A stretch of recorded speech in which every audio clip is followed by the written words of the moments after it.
राधे राधे गुरुजी। जी गुरुजी, हम लोग का आज एनिवर्सरी है, आप आशीर्वाद दे दीजिए। खुश रहिए। गुरुजी, मेरा प्रश्न ये है कि जितना भी अच्छा काम करने से लोग अच्छे क्यों नहीं बोलते हैं? क्या अच्छा किया आपने? गुरुजी, मैं एक नर्सिंग स्टाफ हूँ, दिल्ली में जॉब करती हूँ। तो हमारे शादी को आज 1 साल पूरा हो गया। तो हम लोग थोड़ा अलग रहते हैं। ये मेरे हस्बैंड जी है, बेंगलोर में रहते हैं, मैं दिल्ली में रहती हूँ। तो बीच बीच में मिलते रहती हूँ। तो लोग बोलते हैं कि शादी करने के बाद अलग अलग नहीं रहना चाहिए। क्या ये सही है कि गलत है? नहीं तो अलग अलग क्यों रहती हो, साथ में रहो पति के। तो अभी साथ में रहने के लिए थोड़ा सा टाइम है, जैसे 6 महीने के लिए, तो अलग नहीं रह सकते हैं। हाँ तो 6 महीने बाद फिर साथ में रहो, तो अभी अलग रहना बहुत ज़रूरी है। तो लोग बोलते हैं कि साथ में रहना जरूरी है। हाँ, ये तो हम समझते हैं कि साथ में रहना चाहिए, पर अपने पैर में खड़े होने के लिए तो कुछ दिन अलग रह सकते हैं ना। तो अभी भी तो आप अपने पैर में खड़ी हो, कौन से पति की छाती में चढ़ी हो? नहीं, ये तो अपने पैर में खड़े हैं, लेकिन कंफर्टेबल हो जाने के लिए। अरे अब तो सुनो, अपने पैर में ना खड़े रहो, पति के पैर में खड़े रहो। अब तो शादी हो गई, अब पति करेगा जो करेगा, आप तो मस्त आराम से रानी बन के रहो।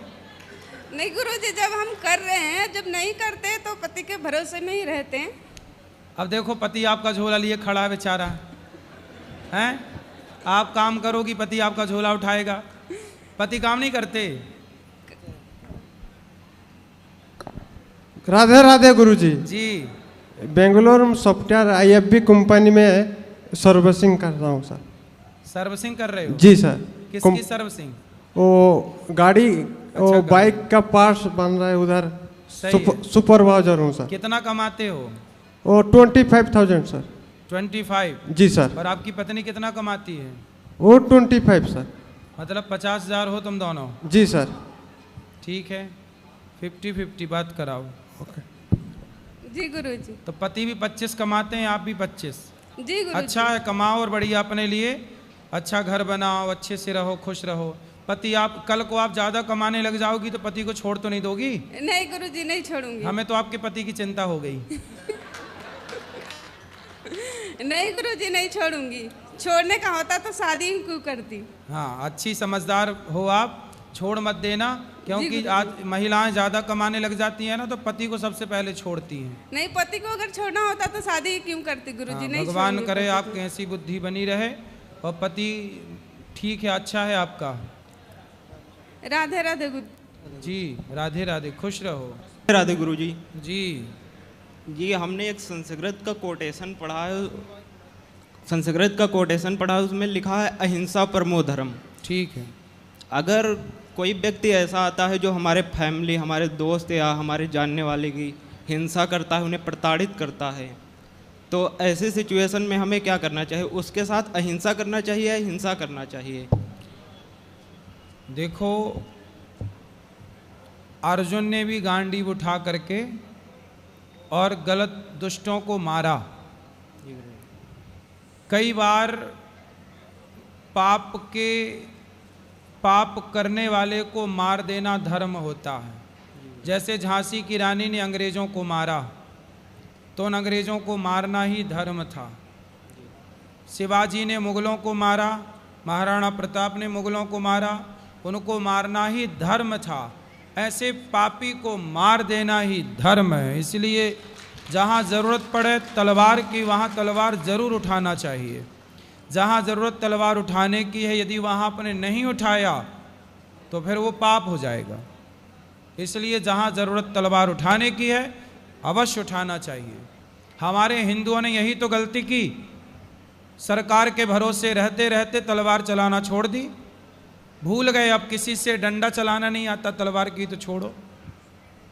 इसलिए भारत एक समय पर ऐसा था कि हमारी लड़कियां भी युद्ध करती थी। झांसी की रानी, दुर्गावती, अहिल्याबाई होलकर, ये सब इसका गवाह है इतिहास में। तो हमारे यहाँ की लड़कियां भी ये तलवार चलाना जानती थी, युद्ध लड़ना जानती थी। मतलब हमारा देश कितना शिक्षित था कि हमारे यहाँ लड़कियां जानती थी युद्ध की नीतियाँ। फिर तो हमारे यहाँ सब जानते थे, जब तक देश तलवार चलाना जानता था, तब तक हमारा देश सुरक्षित था। अब तलवार चला, बात फिर तलवार चलाने में एक गलती और हो गई। गलती ये हो गई कि हमने ज़रूरत से ज़्यादा दया कर ली। जैसे हमारे यहाँ पृथ्वीराज चौहान 17 बार मोहम्मद गौरी को छोड़ दिया, उसने पकड़ा तो उसने एक मौका नहीं दिया, आंखें फोड़ डाली, संयोक्ता को जिंदा जौहर करना पड़ा। इसलिए दया उस पर मत करो कि जिस पर दया करने के बाद आपकी बहन बेटियों को जिंदा जलना पड़े। इसलिए दया ज़रूरत से ज़्यादा ना हो, क्योंकि वह दया ही बाद में पतन का कारण बन जाएगी। इसलिए दया उतनी जितनी ज़रूरी है। बाकी तलवार चलाना सीखो और झांसी की रानी बनो। बेटियों को झांसी की रानी, बेटों को शिवाजी बनाओ यदि अच्छा भारत चाहते हो तो, वरना ऐसे आतंकवादियों के हाथ मरते ही रहना है तो फिर कुछ मत चलाओ। गुरुजी एक और क्वेश्चन है, स्वर्ग क्या है और नर्क क्या है? स्वर्ग क्या है? कहते हैं कि जननी जन्म भूमश्चा स्वर्गादपि गरीयसी। जन्म देने वाली माता और जन्म भूमि ही स्वर्ग होती है, यही स्वर्ग है। माँ की सेवा में स्वर्ग है, माँ की गोद में स्वर्ग है, और जन्म भूमि जो आपकी मातृभूमि है वह स्वर्ग से कम नहीं है, इसी को स्वर्ग कहा गया। जननी जन्म भूमश्च स्वर्गादपि गरीयसी, यही स्वर्ग है। राधे राधे गुरुजी। जी गुरुजी मैं पंजाब से हूँ ते और मैं पंडित हूँ ते कॉलेज में पढ़ता हूँ ते दोस्त मजाक उड़ाते हैं, आप बताओ क्या करूँ? हैं? कॉलेज पढ़ता हूँ, मैं पंडित हूँ, दोस्त मजाक उड़ाते हैं मेरा। दोस्त काय बात का मजाक उड़ाते, किस बात कि का? तुम पंडित हो ब्राह्मण हो इसलिए। अरे तो पंडित हैं तो ये तो गौरव का विषय, अच्छा है। तो कौन लोग मजाक उड़ाते हैं? मेरे दोस्त। कौन है वो दोस्त? वो अदर कास्ट के हैं। उनसे बोलना कि दुनिया को जिसने गणित सिखाई ना 0 दिया वो आर्यभट्ट पंडित थे। चाणक्य ने चंद्रगुप्त को पढ़ा लिखा करके योग्य बना के सम्राट बनाया, बोलना वो चाणक्य पंडित थे। राम को शिक्षा दीक्षा देने वाले वो वशिष्ठ पंडित थे। परशुराम 21 बार क्षत्रियों को विहीन करने वाले वो परशुराम पंडित थे, ब्राह्मण थे। बताओ उन मूर्खों को।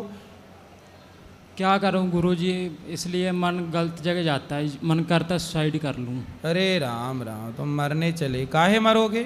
बहुत परेशान करते हैं वो। कौन दोस्त? तो कॉलेज वो में। दोस्त नहीं है, नालायक दुश्मन है वो आपके। ऐसे लोगों के चक्कर में क्यों पड़ते हो? जी गुरुजी। ऐसे लोगों को दो जूता मारो, अलग करो, दोस्ती वोस्ती। अच्छे लोगों के साथ रहो, जो आपको नेगेटिविटी से भरे, जो आपके आसपास नकारात्मकता फैलाए, ऐसे लोगों से दूर रहना चाहिए। जो आपको पॉजिटिविटी से भरे उसके साथ रहना चाहिए। इस देश में ब्राह्मण क्षत्रिय वैश्य शूद्र सबका अपना अपना योगदान है और सब श्रेष्ठ हैं, कोई छोटा या बड़ा नहीं। ब्राह्मण होना तो गर्व है। ब्राह्मण सुदामा थे, उन ब्राह्मण के पांव धो करके नेत्रों के जल से भगवान श्री कृष्ण ने सम्मान किया था। ब्राह्मण तो सम्मान, सुदामा जैसे ब्राह्मण भगवान कृष्ण की सभा में सम्मान पाते हैं। तो ब्राह्मण होना तो अच्छा है, बुराई क्या है? धन्यवाद।